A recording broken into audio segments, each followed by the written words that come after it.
제6장 바닷가에서.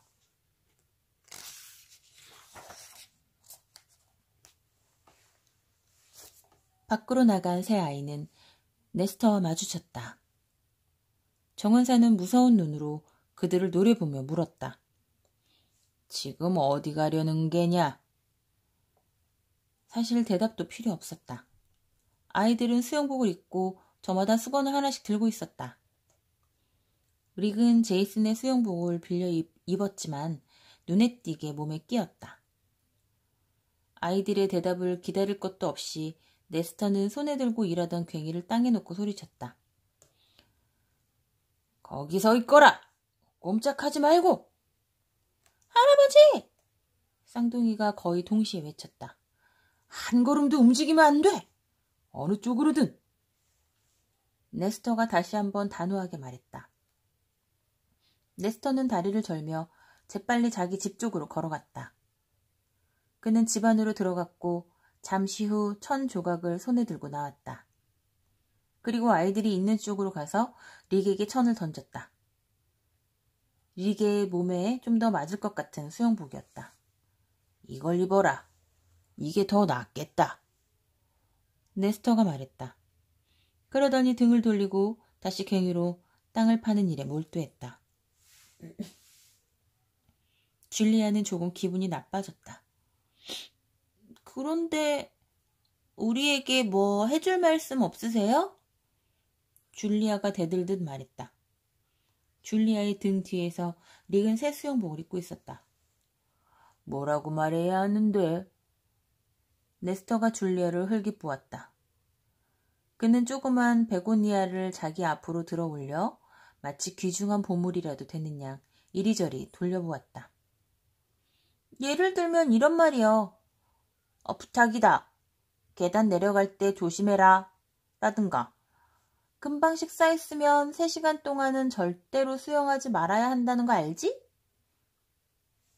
네스터는 눈을 치켜뜨고 태연하게 줄리아를 쳐다보았다. 내가 너희에게 그런 말을 해야 한다는 거냐? 내 생각에는 그래야 할 것 같아요. 줄리아가 말을 더듬었다. 알았다. 네스터는 과장된 몸짓을 하며 말했다. 부탁이다. 계단을 내려갈 때 넘어지지 않도록 조심하고 식사한 지 3시간이 지나지 않았으면 수영하면 안 돼. 자, 이제 너희 마음에 들었으면 빨리 가봐라. 그가 아이들에게 베고니아를 보이며 덧붙여 말했다. 비가 쏟아지기 전에 이 일을 끝내고 싶다. 이렇게 해가 쨍쨍한데요? 제이슨이 갑자기 폭발하듯 말했다. 아, 3번째 부탁을 해야겠구나. 폭풍이 치면 바다에서 나와야 한다. 이제 가라. 빨리. 저쪽으로 가. 새아이는 그 말이 떨어지기가 무섭게 계단으로 갔다. 저런 어른은 생전 처음이야. 바다로 이어지는 계단을 따라 조심스레 내려가면서 줄리아가 투덜거렸다. 절벽을 따라 내려가는 일이 정말 위험했기 때문에 매우 조심을 해야 했다. 바위를 직접 파서 만든 계단과 나무나 쇠를 대서 만든 계단이 번갈아 가며 이어졌다. 그 계단들 밑으로는 바위를 거세게 휘감아 도는 물거품이 보였다. 그래서 절벽 위에서는 현기증이 나기가 쉬웠다. 마치 허공 속으로 걸어 내려가고 있는 것 같은 기분이 들기 때문이었다. 밧줄로 만든 양쪽 난간을 2 손으로 꽉 쥐고 내려가야만 했다.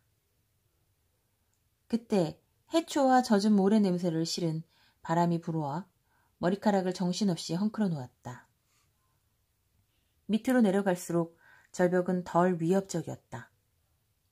그러나 계단은 더욱 축축했고 미끄러웠다. 내 생각에 네스터 씨는... 제이슨이 자기 생각을 말하려 했다. 하지만 줄리아가 계속 말했다. 우리를 감독할 의무가 조금 있잖아. 안 그래? 우리보다 무엇보다 우리는 아직 어린애들이잖아. 그리고 어린이들은 가끔 엉뚱한 짓을 할 수도 있는데. 아마 누나가 그렇겠지. 쌍둥이는 밑으로 내려가는 동안 계속 티격태격했다. 제이슨과 줄리아의 뒤를 따라 내려가던 릭은 정확히 말할 수는 없지만 뭔가 다른 것을 찾아 이따금 뒤를 돌아보았다. 그는 왠지 누군가가 그들을 지켜보고 있는 것 같은 기분이 들었다. 빛이 반사되어 반짝이는 것 같기도 했다. 사실은 착한 네스터가 망원경으로 우리를 지켜보고 있어서 햇빛이 망원경에 반사된 것이 아닐까? 그렇게 생각하자 마음이 놓여 쌍둥이를 뒤따라갔다. 마침내 새 아이는 한적하고 조그만 동굴에 도착했다. 두 줄로 늘어선 바위 사이에 자리 잡은 모래동굴로 바람과 사람들의 눈을 피할 수 있는 곳이었다. 빌라 아르고는 햇빛에 잠긴 채 위협적으로 그들 위에 솟아 있었다. 갈매기들은 끼룩끼룩 울어대며 움푹 들어간 절벽에 지어놓은 둥지 사이로 날아다녔다. 절벽 한 모퉁이의 색깔은 흰색이었다. 줄리아가 가장 먼저 수건을 모래 위에 내려놓고 바다로 뛰어들었다. 물은 차가웠지만 상쾌했다. 줄리아는 물속으로 사라졌다가 10m도 더 떨어진 지점에서 위로 올라왔다. 어서 와! 환상적이야! 줄리아가 머리를 뒤로 넘기며 소리쳤다. 줄리아의 말이 맞았다. 동굴의 모래바닥이 그대로 바다로 이어져 몇 미터 정도는 물이 깊지 않았다. 바닷물은 잔잔했고 바위로 에워싸여 있었다. 가끔씩 바위에 부딪혀 흰 거품과 작은 무지개들을 만들어내는 파도가 그 바위를 휘감기도 했다. 파도 소리가 인상적이었고 거의 신비하기까지 했다. 릭도 바다에 뛰어들어 튼튼한 근육과 패를 가지고 있다는 것을 보여주기 위해 힘차게 팔을 저으며 헤엄쳤다. 하지만 제이슨은 팔짱을 낀 채 가만히 서 있었다.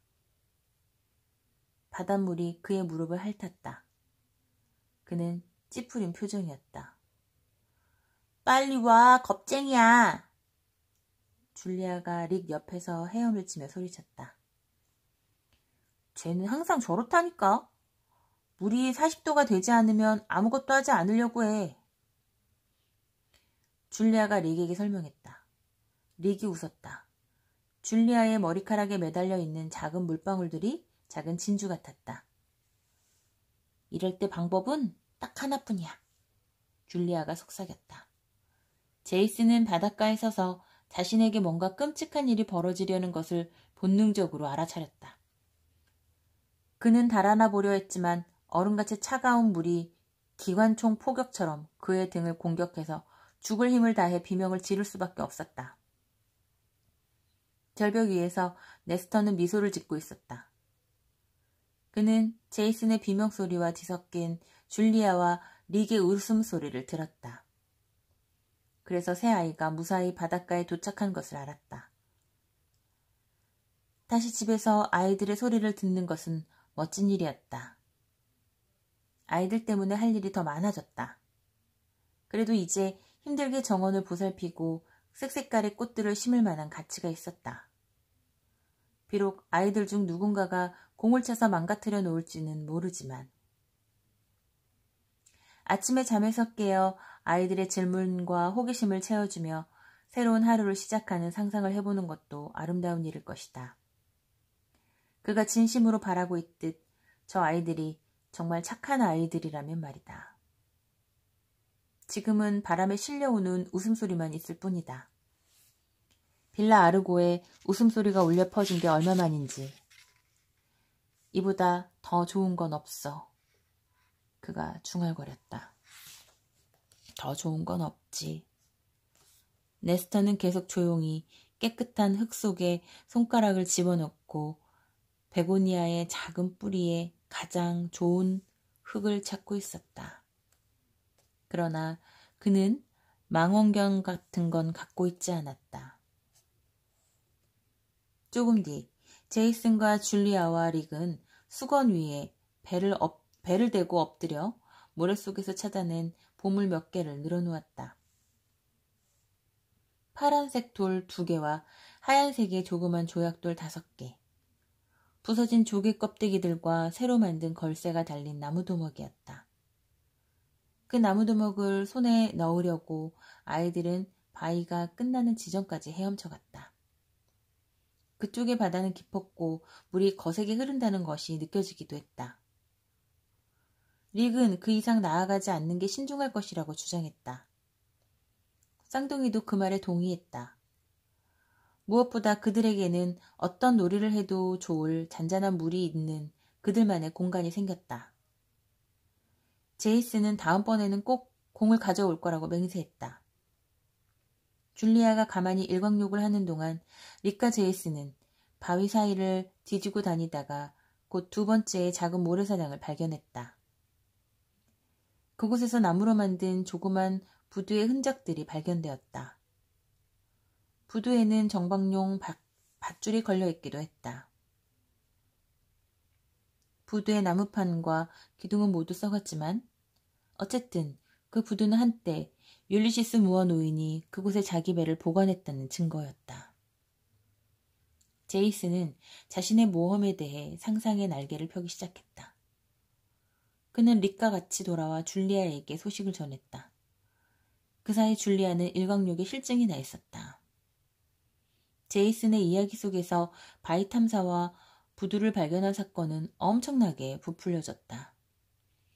제이슨이 자기 얼굴보다 2배나 큰 오징어 머리를 보았다고 거짓말을 하며 줄리아를 속여 넘기려고 애쓰는 동안 굵은 빗방울 하나가 릭의 얼굴을 때렸다. 릭이 고개를 들었다. 바로 그 순간 검은 구름이 그들의 머리 위로 지나가고 있었다. 네스터 씨의 말이 맞았던 것 같아. 곧 비가 올 거야. 나도 빗방울 맞았어. 줄리아가 소리쳤다. 제이슨은 오징어와 거짓 전투 무훈담을 끝낼 수밖에 없었다. 그는 집까지 꾸불꾸불 이어지는 긴 계단을 보았다. 돌아가야 해? 제이슨은 침을 꿀꺽 삼키며 물었다. 그게 좋을 것 같아. 줄리아와 릭이 대답했다. 제이슨은 마지못해 축축한 수건을 허리에 묶었다. 몇 계단 오르지 않아 얼음처럼 차가운 빗방울이 아이들을 덮쳤다. 계단은 순식간에 미끄러워졌다. 제이슨은 그 빗속에서 끝이 없어 보이는 긴 계단을 올라가야 한다는 생각을 하자 짜증이 났다. 그래서 달리기 시작했다. 위에서 보자! 제이슨이 장난스럽게 외쳤다. 줄리아는 자기 뒤에서 오고 있는 릭의 침착한 눈길에서 기운을 얻으려고 뒤를 돌아보았다. 릭의 빨간 머리가 이마 위에 물음표처럼 딱 달라붙어 있었다. 릭은 마치 이렇게 말하듯 어깨를 으쓱했다. 뛰어가게 내버려둬. 하지만 곧 그 자리에서 걸음을 멈추고 말았다. 그들의 앞에서 제이슨이 균형을 잃고 비틀거린 것이다. 바로 그 순간 하늘에서 무시무시한 번개가 번뜩였다.